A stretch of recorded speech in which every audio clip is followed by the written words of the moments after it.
Hi guys, this is Mina from Coach My Life. I haven't been online for ages actually, and the reason for that is because of lockdown. I've been inundated with a lot of people who've booked in with me with either stress, anxiety or general sort of loneliness, so I've had a lot more clients, which has been really nice to really help them, to be honest, during this time.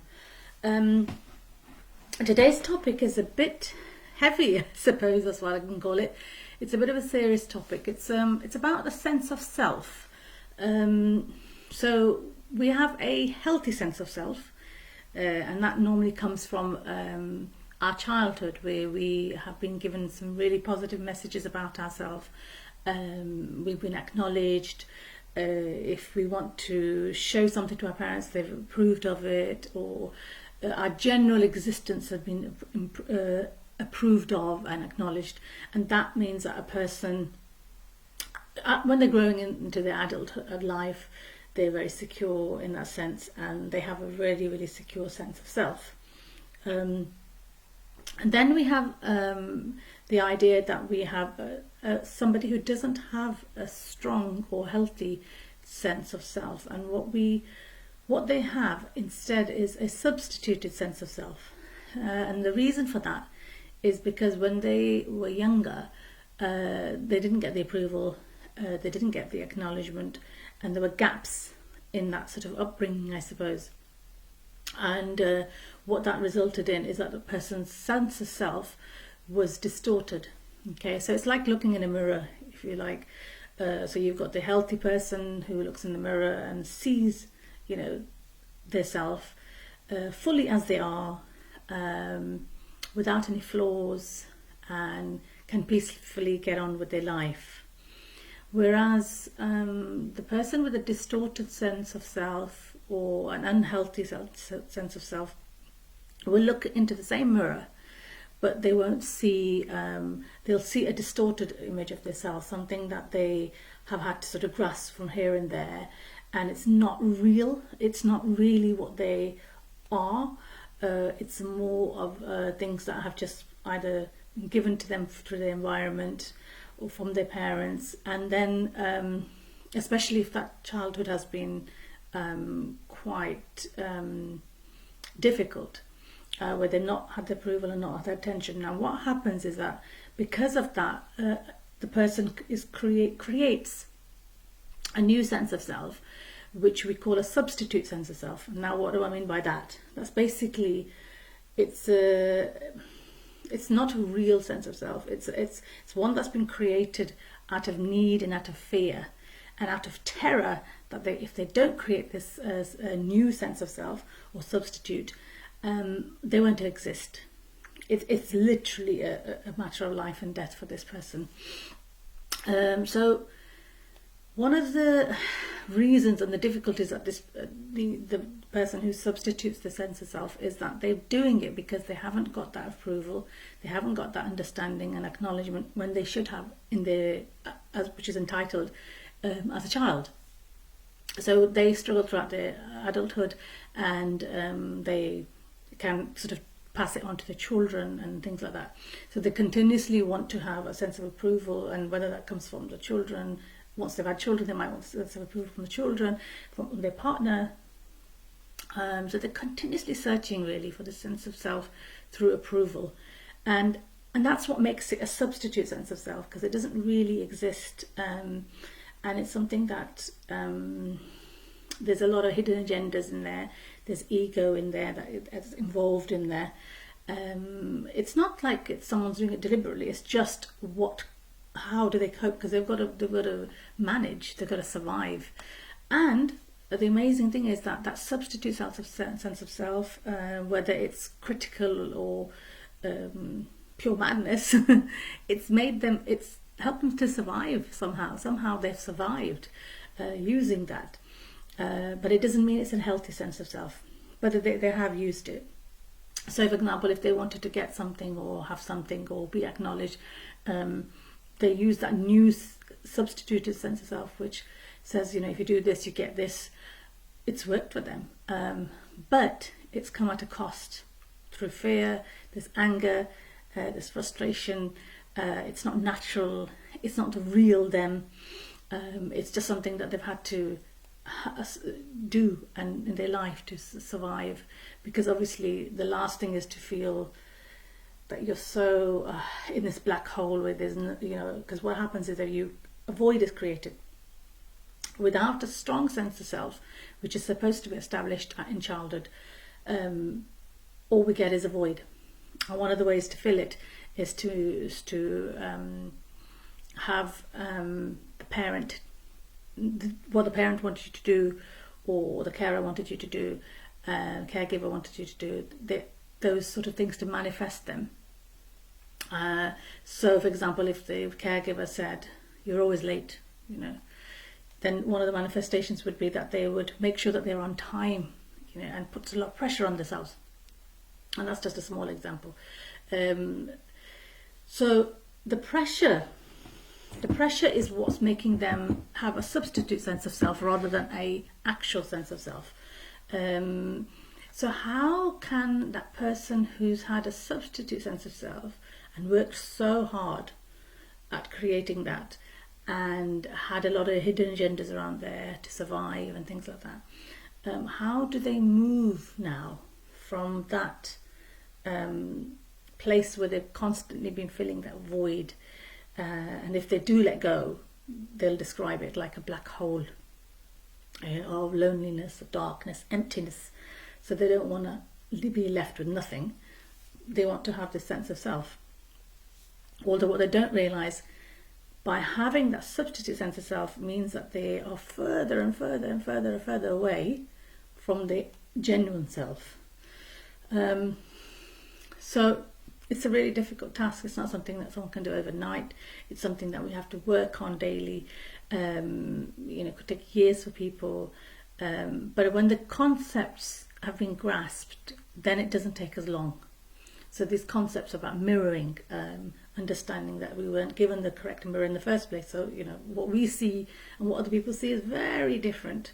So the distorted mirror that's been given will say all sorts of, bring up lots of flaws. But if it was a strong sense of self, then they don't even have that issue. So then what do we do? What does a person do with a sense of self that has been substituted and isn't real, and now they have to let go of it in order to get to this healthy sense of self where those things don't matter? Now, the first thing to notice is that actually it's so much energy. There's so much energy in trying to get approval, because this is what the substitute does. It looks for approval, and what it does, it goes to the length of approval that even if the parents don't exist, they've passed away, maybe there's no contact or whatever, that person will still, in their brain, in their thoughts, have this need to be approved, to get approval, whether it's through friends, family, other members, because if they don't get the approval, they feel that they don't exist. So as long as they get the approval, as long as they get that praise, as long as they get that acknowledgement from somewhere, and it's almost like a drug, really, if you look at it. They get it from somewhere, and then they feel a little bit better, and then they feel frustrated again, because it wasn't real in the first place. It wasn't something, they were seeking something that didn't need to be sought for. It was their right to just be themselves. It was just right, their right to be themselves. So some of the conditions that come out of this is severe insomnia, depression, anxiety, stress, frustration, anger. All these are manifestations of the fact that we haven't actually managed to get a grip of a sense of self. Okay, these are just symptoms, really, of that. It doesn't mean that obviously if somebody's angry that they've got no sense of self. But what I mean is that these are the triggers, and these, if they're at the level where people don't want to be with someone because they're so angry, or if it's out of control, if it spirals out of control, then yes, these are parts of yourself that are terrified. Really, that's really what it is. We're acting out of fear. We're terrified, and we have fear that, if we let go of this sense of self, if we don't work hard enough on this sense of self, we're not going to be seen. Actually, the opposite is true. person doesn't need to work that hard. They just need to have a sense of self. And even though I say just, it's not a small thing, it's a big thing to have it. But that is the ultimate sort of saviour for that person. And one of the reasons that they've done it for years and years is because they've survived. It's been a survival tool. They've managed to get so far, with this substituted self. So letting go of it is like almost letting go of like a little child or something, It's a past that you don't really want to let go of, because then what are you? Who am I kind of questions start to rise. So one of the things that happens is that when it's a distorted sense of self, which you talked about mirroring, is that you could wake up in the morning and go, what do I look like? Do I really look like that? Is that what I look like today? It changes. So it's it can be an altered sense of self. So one day you might feel better, good about yourself. The next day you might feel, oh goodness, is that really me in the mirror? And again, remember, it's not what they really are. It's just that they are perceiving themselves daily as a different person. So what do? The question is then, how do we establish a healthy sense of self? If we're so used to it, it's like an old friend, letting go of it. What do we do now? Because the old friend would say, hidden agenda is this, we fight for this, we get this, and this is how I'm going to feel good about myself. It's about feeling good about yourself. And how to know actually that you do have a healthy sense, that's important as well to identify, is that just ask a couple of questions to yourself. For example, who am I? Now, if you think about that sentence, who am I? If your answer is relating to your career, to your house, to your children, things like that, that isn't actually a sense of self. Yeah. If it's your first thoughts are going towards that, that's not a sense of self. A sense of self is something more personal, more deep, more you. Okay?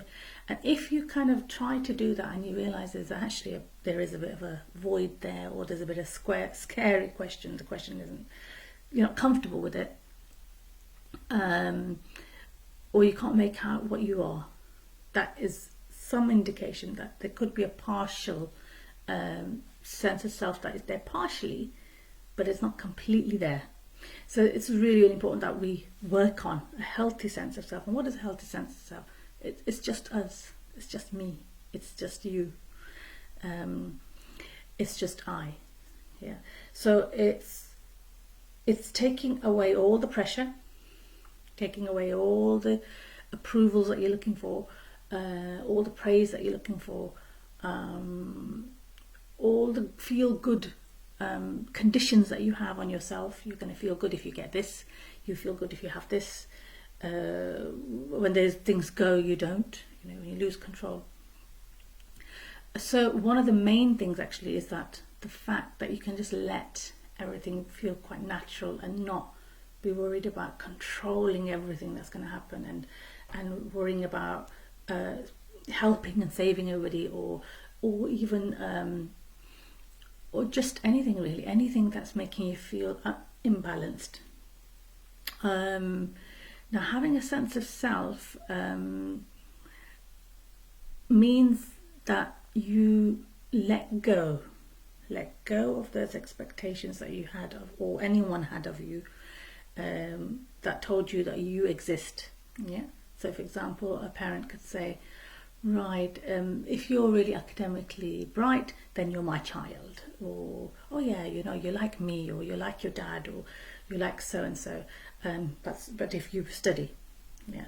So now the person's studying for the wrong reasons. They're studying because if they don't do it, then the parents will think that the child will interpret that as, I only exist if I do this. Again, rushing for that approval, constant approval, and then they don't just do it in the childhood; they carry it on in the adulthood as well, which is the part that's why sense of self hasn't developed. So it doesn't mean that if you haven't had a good mirror, and you haven't had that sort of upbringing where you've been acknowledged and approved and things like that, and you haven't received those, it doesn't necessarily mean that you're never going to get it. So it could be that you start off with a really bad image, bad mirror, no acknowledgement, no approval. But then you start to reflect, develop, and gradually become a stronger person, a better person, better for yourself, and have a sense of self and feel calm. And it can happen the other way around. So you might start with a very strong sense of self with the parents, but then when you go out to society, it doesn't match up. Yeah, so then you lose your sense of self. So it's one of those things that can happen to anybody at any time. So we will all be affected by it at some point in our life. Some people more than others. So what do I really mean? Sense of self, healthy sense of self. That's where you just have no conditions, nothing, no expectations, no conditions, no need to control, no need to be angry, no need to be a particular way, be perceived as something different, try so hard to look like in a particular way or behave in a particular way. It's just you're fluid, you're yourself, you're calm, you're relaxed, you're you. Obviously, because the thing is that a distorted sense of self will lead to a lot of issues: insomnia, anger, depression, anxiety, all those things, stress that I've probably mentioned before. But a healthy one, it doesn't mean that you're not going to have those experiences. You're still going to have them, but it's not as magnified as the next person who's got that condition of substitute. Because remember, the difference is, if you only want to please yourself, it's not a hard thing to do. But if you're pleasing this virtual parent in your head, or this virtual crowd in your head constantly, and you're virtually trying to sort of justify it, it's so much pressure that you don't really need it, but you have it and you just don't know what to do with it, and then that creates all the conditions that we were talking about earlier. Whereas if you let go of those, what happens is that you feel healthy, relaxed, there's no expectation, there's nothing really there, there's nothing there to feel anxious about in that sense. So yeah, it's a really difficult topic to speak about, I think, but it's a really important topic to talk about, because people will shy away from talking about a sense of self. And I think one of the reasons is because if somebody, because one of the questions people ask when they meet you first time, what do you do? Yeah, and we think that's part of our sense of self. So we start to say, we do this, we do that. But really, who are we, or who am I? Those questions are not really asked. Okay, but we ask them to ourselves. We come to ourselves and ask those questions. And the scary bit is that if we don't have a purpose, if it's not greater than what we are, if we not able to do the things that we want to do, or be someone that someone remembers, even when we've long gone. We feel quite sad about that. We feel unfulfilled. So that means that we have to have a sense of self. We can't just walk around without a sense of self. We have to have that, and it has to be healthy in order to us to progress in our lives. So I hope I've only touched on this topic. I might do a little bit more on this and look at the different stages as well of how we go through actually developing a healthy self. If you do want me to do that, post below, ask me questions about this topic, post something that you want to post as well. You're more than welcome to do that. But yeah, have a think about the idea of a substituted sense of self, a healthy sense of self, a distorted sense of self, and the idea about mirror. Because one of the tasks that is actually given to people who want to find and identify who they really are is to look in the mirror, which is the hardest thing to do, really. To look in the mirror and see if they can find themselves, and what do they see, and then to change that image, because that image, if it's a distorted one with a lot of negative connotations around what you look like and what reflection comes back to you, then there's a lot of work that needs to be done. on that image, and how do we change that image? It's not about just, I'm not talking about being positive and having affirmations and not being negative. It's not this. This is a very, very different topic. This is about your sense of self, because it's a very internal thing, but it makes you feel good. And everybody has a right to feel good. And unfortunately, what happens is that when we hook ourselves onto the substitute sense of self, we always try to feel good. So we feel good for a little while, we achieve what we want to do, and then we feel very flat. Whereas a healthy sense of self doesn't do that, because it has no conditions, it doesn't have any expectations, it doesn't have any sense of control over that. It just be, kind of, you're just human and you be rather than do. So yeah, that's kind of the topic I wanted to cover today. I hope you enjoyed that. I hope you're doing really well in the lockdown, and this is the best time to reflect really on topics like this. This is a great time. We never thought, I didn't anyway, that in my lifetime I'd see a time when we were literally in lockdown, and we can't meet people, we can't just see people the amount that we used to see people. We can't do our normal activities. We never thought that would happen, and now we're kind of pushed. Even myself, to sort of, what is the sense of self? What is it? What does it actually mean? So anyway, have a great week, and I'll try and put another video up soon. No excuses. Take care. Bye bye.